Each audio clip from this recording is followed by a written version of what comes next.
He was gone for more than 4 years, and now he's finally come back. The only thing is, he's not the same anymore. I understand that it's been 4 years, of course. He's changed. It's in the way he's changed that's odd. He barely ever smiles anymore, only ever gives off the occasional hint of a smile, then it's quickly suppressed and with a blank, emotionless mask it takes his place. Sometimes when we hang out, he would suddenly panic and start screaming and hitting himself in the chest and legs uncontrollably, and that usually goes on for a couple of minutes at the very least. Even though he is still my best friend, I'm afraid to be with him alone, for what he might do. I'm not necessarily afraid that he would try to hurt me. It's that if he tries to hurt himself, I don't trust myself to be able to help him. Michael has been on TV many times since returning. Even every news station and talk show were all over him in the first couple of weeks, offering a lot of money for him to be on their show before he appeared on any other. His parents were very against the idea of him being paraded around on TV, but he ended up doing it anyway, being very adamant about the self-proclaimed fact that he needed to. While appearing on these talk shows, he acted even stranger than he usually would. Sometimes he would simply ignore the host's questions and just stare at the audience with blank eyes until the host snapped him out of it by touching his shoulder or something of the sort. People online defended this, saying he had been mysteriously gone for 4 years. Of course, there were going to be some things he would have to get used to, the attention for one. His parents were very supportive of him and what he felt like doing, but they were also very protective, understandably so. Every time he went somewhere decently far away, they came with. Personally, I'm just glad they never joined when he would come over to my place. Now, I know what you're wondering. Where has he been for 4 years? Well, your guess would be as good as mine. The police, along with special investigators, have been interrogating Michael a lot, and I mean a lot. According to rumor, they have been interrogating basically everybody, but they still don't have even a shred of evidence as to who the perpetrator could be.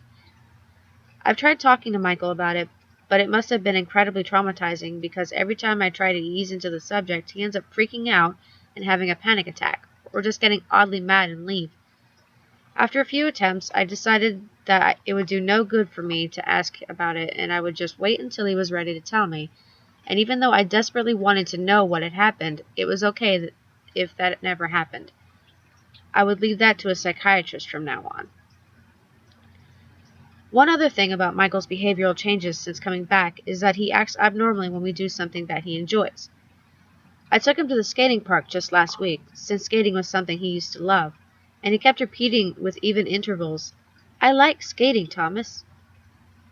Maybe you don't find that too strange, but the thing is, my name isn't Thomas. It's Isaac. I would correct him every time, and every time he would apologize and blame it on his brain being scrambled since he got on the meds the psychiatrist was giving him. Those must be some strong meds, I thought. Even through all of the odd behavior and lost memories, I still see my best friend. He is still in there, and I will be there for him every day, showing my support until he is fully healthy.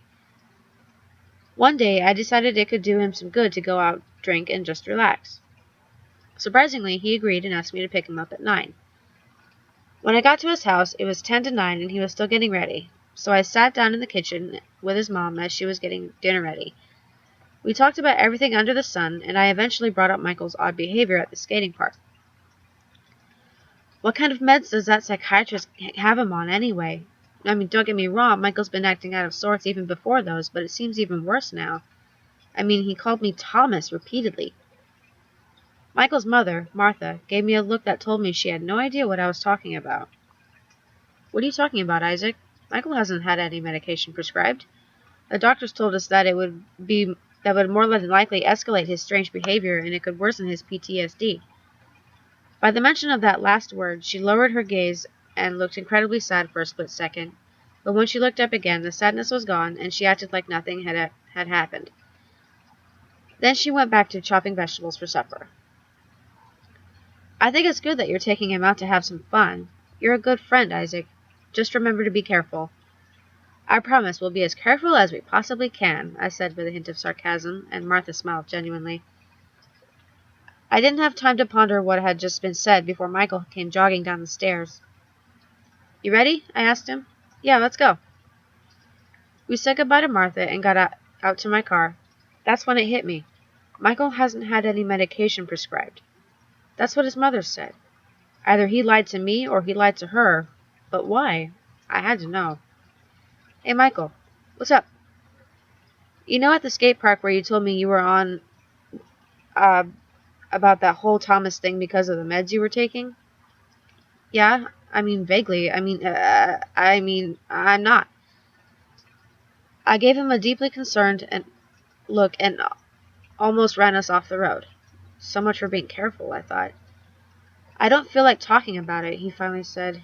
He looked distant. Well, that was new and strange. What just happened? Alright, that's okay, man. No pressure. We soon arrived at the club, and the incident in the car was practically forgotten. Any troubles could wait until tomorrow, or even longer for that matter. Tonight was about relaxing, taking a load off, and just having fun. We walked up to the bar to do some shots first of all, and would see where things went. We decided on tequila. We downed a few shots and generally had a good time. Michael seemed to loosen up a bit, when all of a sudden something felt wrong about him. He seemed way drunker than he should be. We had only done 3 shots so far. Michael was always such a heavyweight when it came to drinking. When he spoke, he slurred badly. His pupils twitched to the sides and up and down, and it freaked me out. He looked like he was having a breakdown, much worse than any of the panic attacks he had experienced before. I grabbed his shoulder and gently shook it. Michael! I had to scream to make myself audible. The club was so deafening. What's happening? Are you all right? He didn't respond. His switching got worse and worse until he fell from the bar stool down onto the floor, his whole body shaking violently, foam spurting from his mouth in waves. It seemed endless. Other people were noticing what was happening, and they helped me carry him outside as someone called an ambulance. I was so shocked I just stood there, looking at him, feeling completely helpless. What if he died? They couldn't give my best friend back to me just to take him away a month later. That couldn't happen. As the ambulance drove away, I stood still for a long time. Must have been 30 minutes, just watching the road I had driven off on. They didn't let me come with them because they didn't want any distractions or interferences.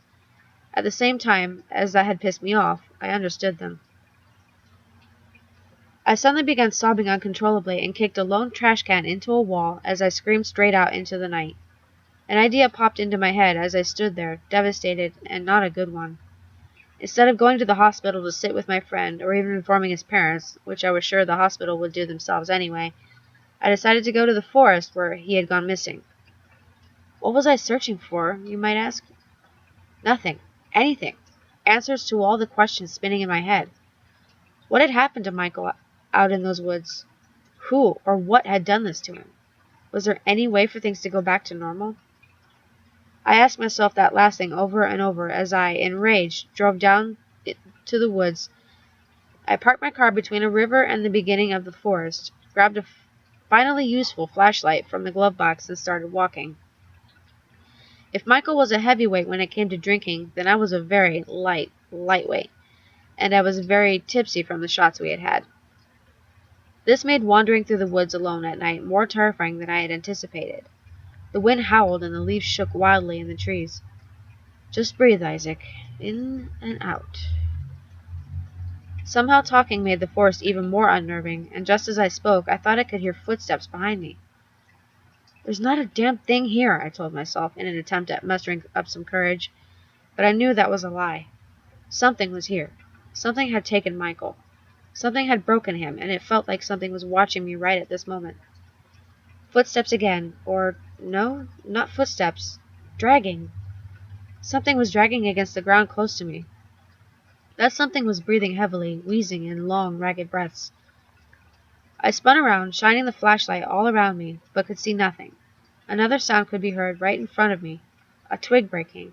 Something was coming towards me in the pitch-black darkness, and it was moving very, very slowly. Isaac. A hoarse voice was calling my name. It sounded weak. Dying.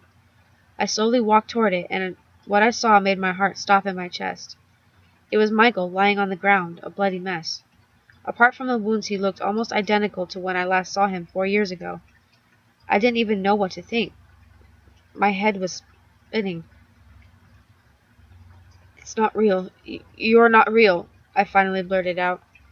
Isaac, I'm so glad it was you who found me. I'm so glad I could see you one last time. He had lines drawn all over him, like someone had taken his measurements, taken his size.